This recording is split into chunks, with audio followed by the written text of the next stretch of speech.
여러분 평안하셨습니까? 예. 주님의 이름으로 여러분을 축복합니다.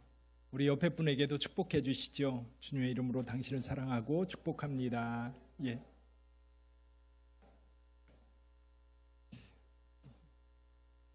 신현준 씨가 우리 교회를 방문한 걸 아세요 혹시? 모르시죠? 예, 교회 오시면서 현수막을 딱 봤으면 신현준 씨가 아마 여러분들을 환하게 반기는 걸 봤을 겁니다. 뭐라 그러죠? 재능 기부해서 이제 교회에서 광고를 할 수 있도록 그렇게 배려를 해줘서 저희 교회도 하나 이렇게 걸어 놨습니다. 그런 거 교회 오시면서 관심을 갖고 보시고요. 또 어제 제가 포도 열매 열린 걸 이렇게 보내드렸는데 오늘 혹시 오셔서 보셨어요? 한번 이렇게 들여보세요. 얼마나 컸는지 여러분들의 사랑을 먹고 자랄 것 같아요. 그렇죠? 어떤 분들은 이런 염려하더라고요. 이거 그냥 두면 누가 다 따갈 텐데 그래서 CCTV를 거기에다가 이렇게 좀 해놔야 되지 않냐. CCTV 거기 있습니다. 그거 다 보고 있으니까요. 너무 걱정하지 마시고 우리가 좀 시간이 지나면서 그 가을쯤에 한 알씩이라도 맛볼 수 있다면 참 좋겠다 그 생각이 들고요. 또 지난번에도 말씀드렸던 것처럼 모 교회는 그거를 가지고 이제 포도주를 담아서 성찬에 사용하기도 하더라고요. 그럴 기회가 있다면 참 좋겠다 싶습니다. 우리 고사성어 가운데 진인사 대천명이라는 말이 있습니다. 진인사 대천명. 사람이 할 수 있는 일을 다한 후에 하늘 뜻을 기다린다. 그런 뜻이죠. 비슷한 말 가운데 수인사 대천명이라는 말도 있습니다. 삼국지연이라고 하는 소설에 보면 오나라와 이제 총나라가 오나라의 이제 손권 그리고 총나라의 유비 연합을 하고 우리나라의 조조가 100만 대군을 가지고 이제 쳐들어와서 전쟁을 하는 그래서 그 전쟁을 보통 뭐라고 그러냐면 적벽대전이라고 말합니다. 얼마 전에 영화로도 만들어져서 많은 사람들에게 이제 재미를 주기도 했지요. 적벽대전이 있을 때 있었던 일입니다. 정말 중대한 전쟁이었는데 그 중에 많은 장수들 가운데 중요한 역할을 맡기지 않은 한 사람이 있었어요. 그게 누구냐면 관우입니다. 제갈량이 다른 장수들에게는 곳곳에 다 이제 배치를 하면서 이 전쟁에 승리하기 위해서 작전을 쓰고 있는데 한 사람만 빠져요. 그게 누구냐면 관우입니다. 이 관우를 이제 중요한 곳에 배치를 하지 않고 또 전쟁이 맹렬한 그곳에 유명한 장수니까 큰 공을 세우리라 다른 사람들은 기대했지만 제갈량은 그를 기용하지 않습니다. 다만 이 제갈량이 관우를 어디로 보내느냐면 여기 다른 한 곳으로 보내요. 거기가 어디냐면 이제 우리나라 조조 군대가 패해서 도망을 칠 때 도망가는 길목입니다. 거기를 지켰다가 조조가 오면 죽여라 이렇게 명령을 내리게 되지요. 그것이 바로 화용도라고 하는 곳입니다. 그래서 이제 관우는 그 얘기를 들으면서 이제 제갈량이 뭐라고 그러냐면 불을 피워서 연기를 올려라. 그러면 조조가 그쪽으로 올 것이다. 이렇게 얘기를 해요. 근데 조조가 도망을 가다가 그 화용도라고 하는 그곳을 보니까 연기가 올라가거든요. 올라가는 그 모습을 보고 저기는 분명히 속임수로 여기에 사람이 있으니까 이리로 가지 마라. 다른 곳으로 가야 된다라고 아마 제갈량이 작전을 폈을 거다. 그리고 그곳으로 가요. 거기에 누가 지키고 있었어요? 관우가 지키고 있었지요.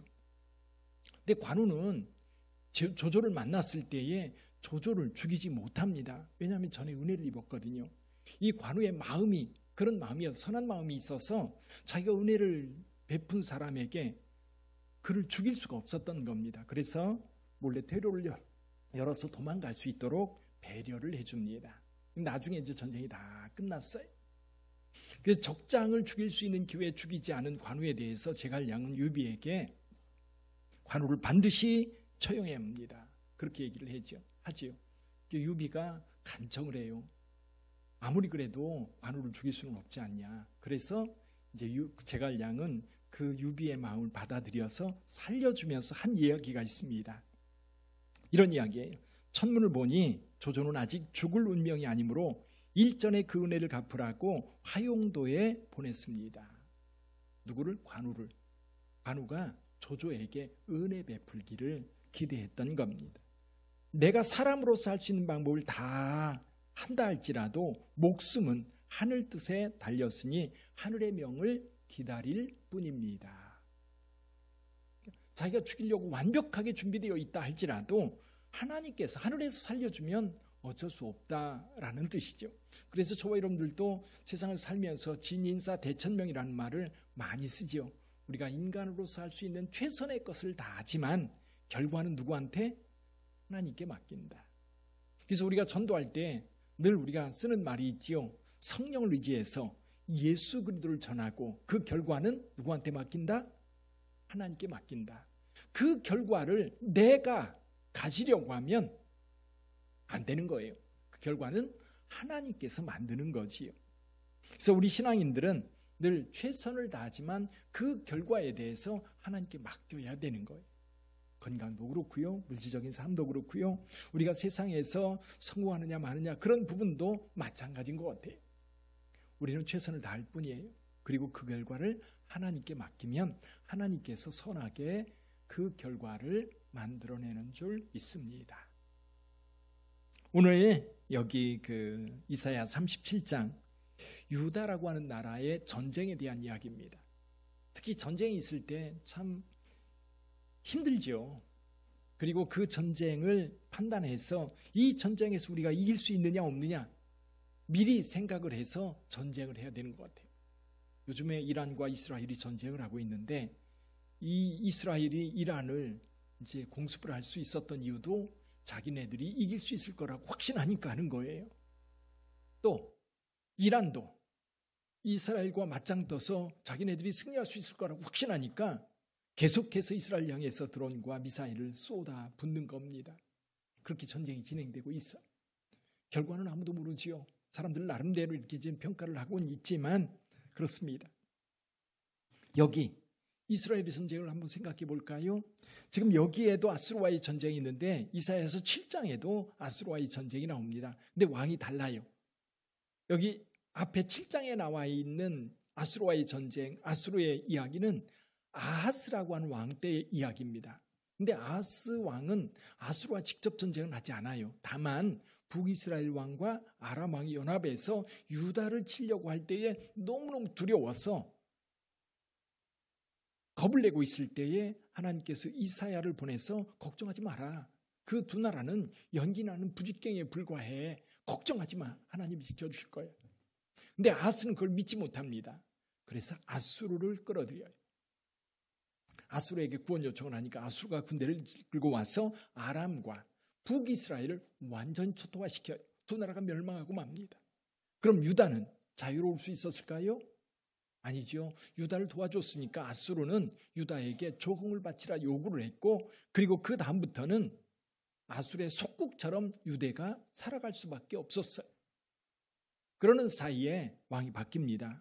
아하스가 죽고 히스기야, 오늘 본문에 나오는 히스기야라고 하는 왕이 이제 왕이 되는데 히스기야는 가만히 보니까 아수르가 너무 자기를 괴롭히는 거예요. 하나님이 우리를 지켜주신다면 우리가 독립할 수 있겠다. 아수르의 지배에서 벗어날 수 있겠다. 확신을 갖고 반기를 듭니다. 다시 말해서 조공을 바치지 않는 거예요. 그러니까 화가 난 아수르가 대군을 이끌고 여기 유다를 쳐들어온 거예요. 그때 아수르 왕은 사네립, 이스라엘 왕은 히스기야. 근데 아수르 군대가 얼마나 강한지요.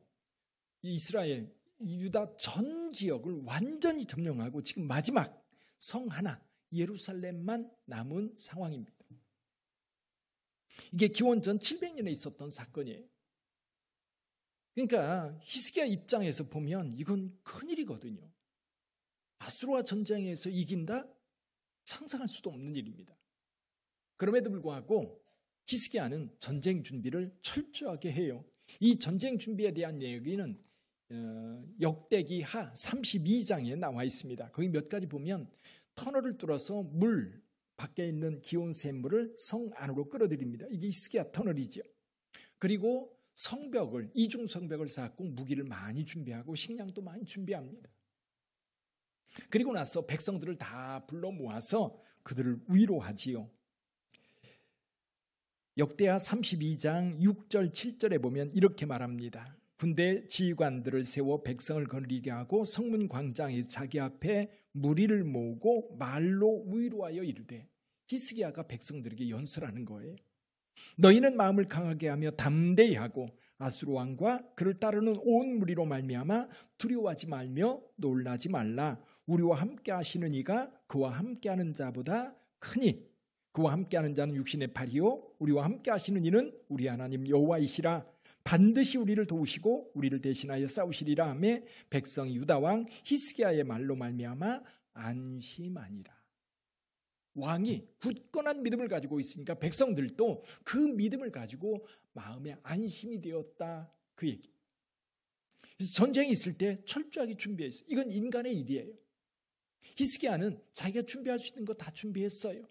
완벽하게 준비했습니다. 그러나 그 부족한 것은 어떻게 해요? 할 수 없지요. 저와 여러분들이 세상을 살아갈 때도 마찬가지입니다. 저와 여러분들이 세상을 살아갈 때도 우리가 할 수 있는 일을 최선을 다하지 않은 사람들은 문제가 심각한 거예요. 그러나 최선을 다한 사람들은 후회하지 않습니다. 내가 잘못되어도 후회하지 않아요. 내가 정말 최선을 다해서 준비했는데 결과가 내가 기대했던 것과 같지 않다 하더라도 실망하지 않습니다. 왜? 내 능력이 그만큼이거든요. 그 나머지 부분은 하나님께 맡기는 수밖에 없는 거지. 그래서 히스기야는 하나님 앞에 기도합니다. 하나님의 도움을 구하는 거죠. 인간이 할 수 있는 거 다 하고 하나님께 구하는 겁니다. 우리 21절을 좀 한번 읽어볼까요?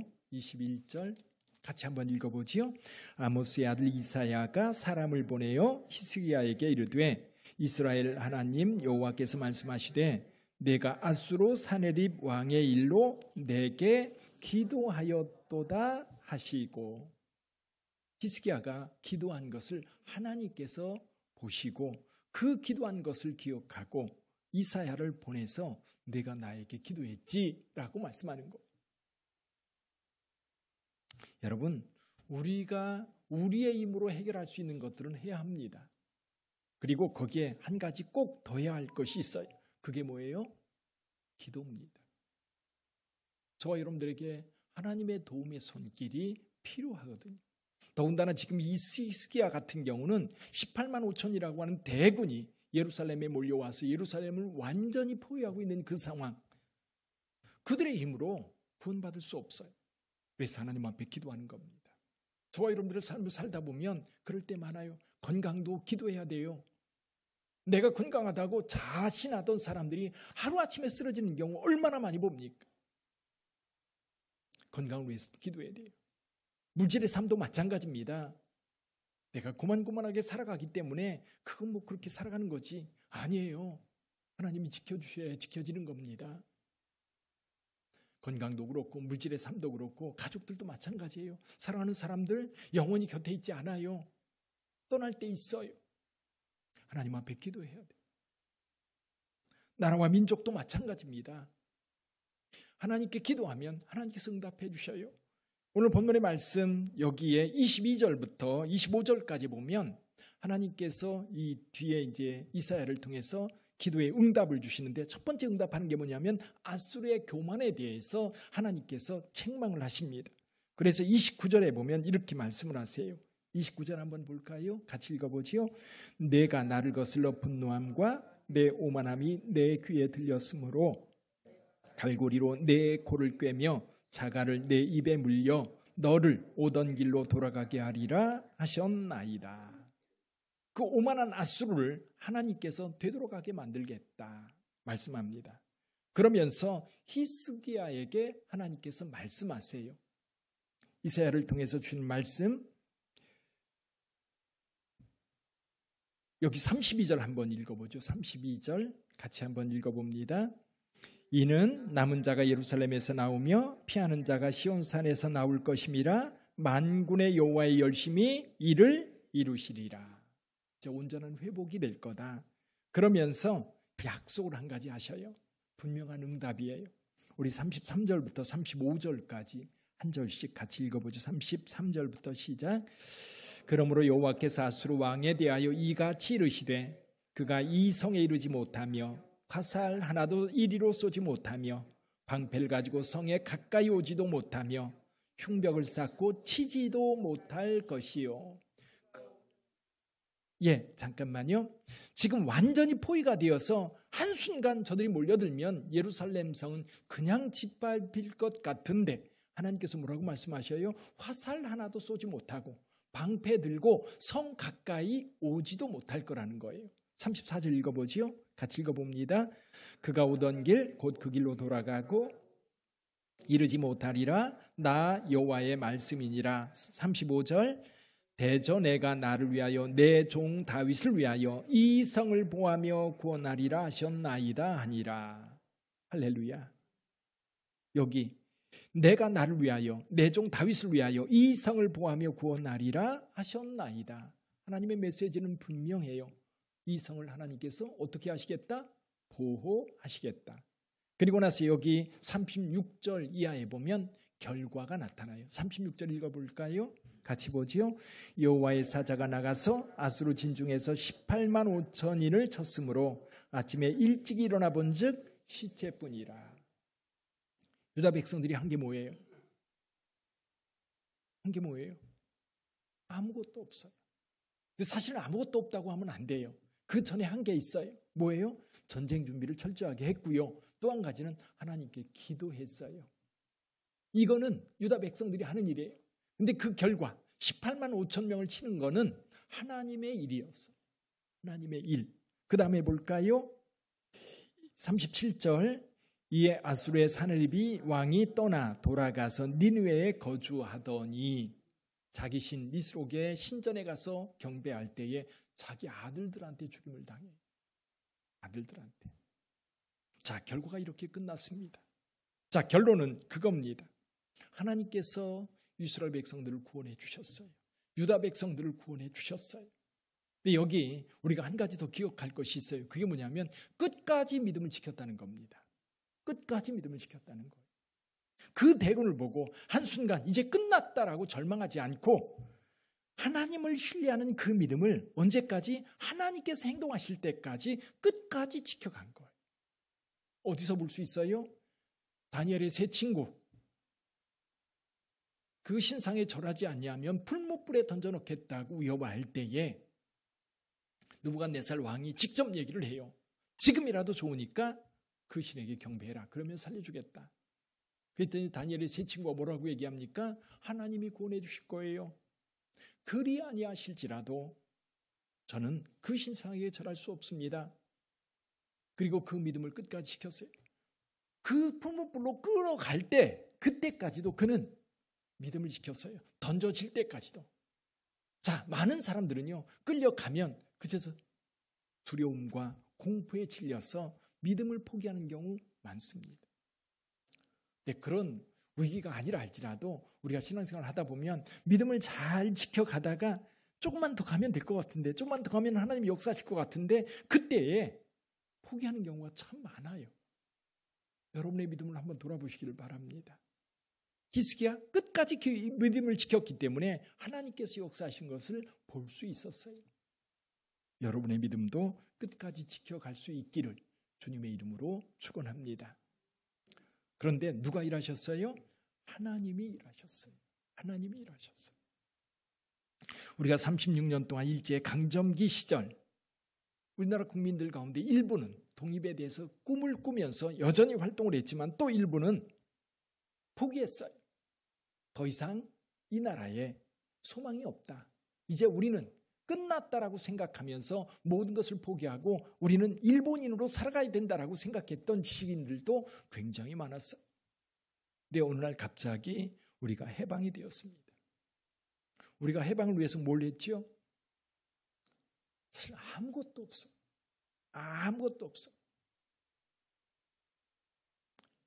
6.25 전쟁이 일어났습니다. 이번 주 수요일이 6월 25일 6.25 전쟁이 있었던 75주년이 되는 날입니다. 6.25 전쟁을 생각해 봐요. 우리나라가 그때 남부로 나눠져 있었고 전쟁이 일어났습니다. 한순간에 그냥 전국이 금방 북한군에 의해서 점령당했고 낙동강 전투라고 하는 그 낙동강 선에만 남아있을 그때에 우리가 기사회생을 하게 되지요. 다시 돌이켜 인천 상륙 작전과 또 여러 가지 행사를 통해서 북한까지 밀려 올라갔다가 결국 휴전선이라고 하는 선이 그어져서 남북한이 나누어진 채로 지금 남아 있습니다. 우리는 가끔 그런 생각을 해봐요.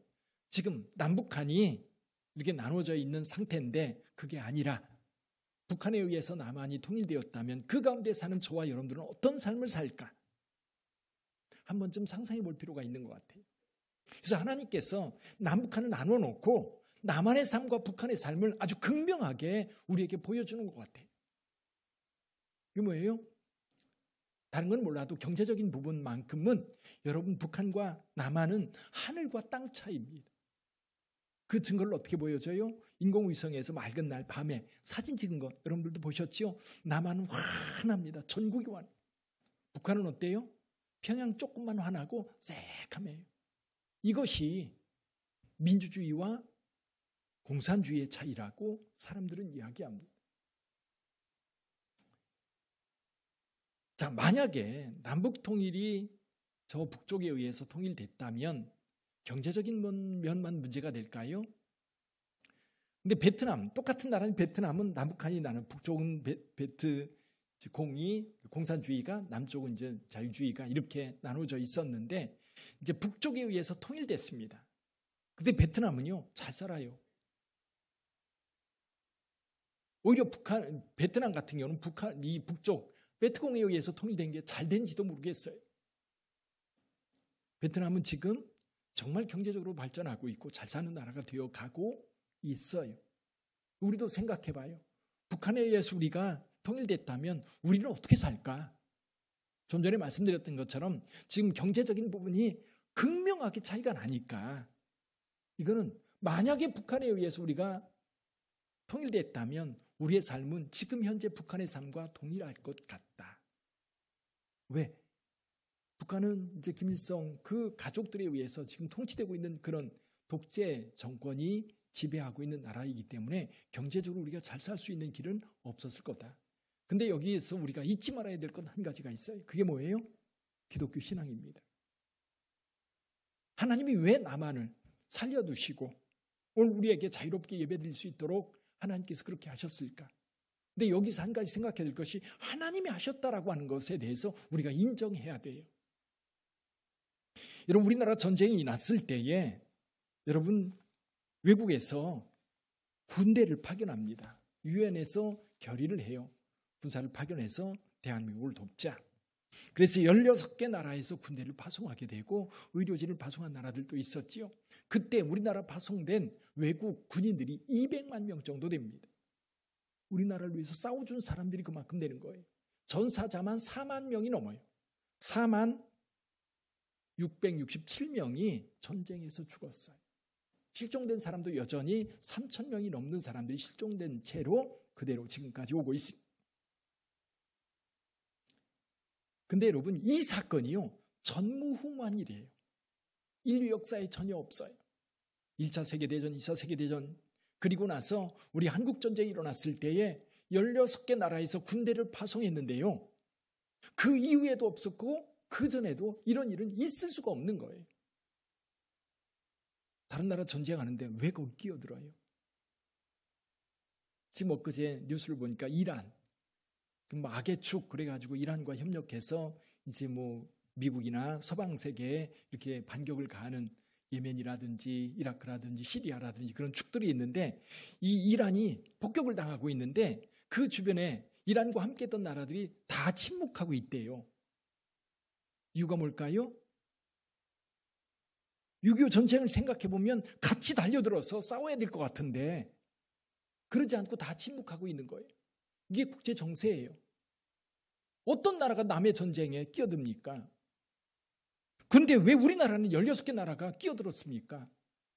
왜 끼어들어서 전쟁에 참여했고 4만 명이 넘는 사람들의 사상자를 내면서 그렇게 전쟁에 참여했습니까? 이유가 뭐예요? 물론 겉으로 드러나는 이유는 명분은 민주주의를 지킨다라고 하는 거겠지만 아무리 생각해도요. 그건 인간적인 논리로 설명될 수 있는 게 아니에요. 제가 볼 때는 하나님의 도우심이라고밖에 설명할 수 없는 거예요. 왜 하나님이 도우셨을까? 그리고 남북과 북한을 나눠놓고 하나님께서 비교하는 게 뭘까? 북한과 남한의 삶을 이렇게 극명하게 대조적으로 보여주는 게 뭘까? 물론 경제적인 삶도 있을 거예요. 근데 저는 하나님을 믿는 믿음이라고 봐요. 기독교인들이 하나님 앞에 기도했던 그 기도의 응답이라고 봐요. 우리가 자유롭게 신앙생활하고 자유롭게 하나님을 찬송하며 나라와 민족을 위해서 기도할 수 있는 것, 그것이 어떻게 우리에게 가능할까? 하나님이 도우셨기 때문인데 그냥 단순히 그냥 우리가 자유민주주의를 지켜서 우리가 이렇게 편안하게 생활할 수 있는 것만일까?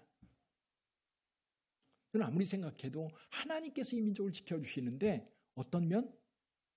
하나님을 예배하고 하나님을 올바로 섬기는 나라로 이 나라를 주님께서 원하셨다.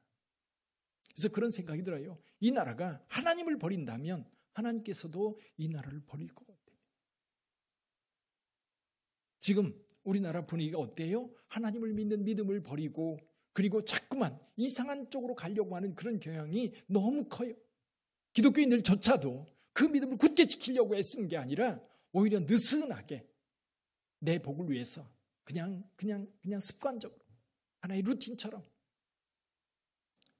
세상의 빛과 소금의 역할을 그리고 하나님께서 이 나라를 지켜주신 이유를 곰곰이 생각하면서 우리의 믿음을 지켜가려고 애쓰는 것이 아니라 그냥 하나님 없이도 이제는 살만하다라고 생각하고 가는 거 아닐까? 근데 여러분 잘 된다고 할 때 섰다고 생각할 때 넘어질까 조심해야 되는 거거든요. 하나님을 믿는 믿음이 흔들림 없이 하나님 앞에 서 있기를 주님의 이름으로 축원합니다. 또 한 가지 재밌는 게 우리나라 전쟁이 났을 때에 16개 나라에서 많은 군사를 파병해가지고 우리나라를 구원해 주었잖아요. 근데 이게 우리 교회하고 이렇게 오버랩되는 건 뭘까요? 우리가 어렵고 힘들 때에 우리 지방에 27개 교회 그리고 일반 성도들도 30명 이상이 그리고 지방회와 그리고 이제 그 남전도회 장로회 이렇게 후원을 해서 우리 교회가 건축을 더 이상 할 수 없을 때에 그 교회들이 도와줬어요. 다른 지방에서 이야기합니다. 건축하고 어렵다고 할 때에 이 인천 동지방에서 빛된 교회를 도와주었던 것처럼 그렇게 도와줄 수 있다면 나는 그 지방에 가겠다. 근데 사실 우리 지방에 내에서도 그런 일이 있습니까? 앞으로도 없을 거예요. 무슨 뜻이에요? 하나님이 우리 교회를 집어서 도와주신 거예요.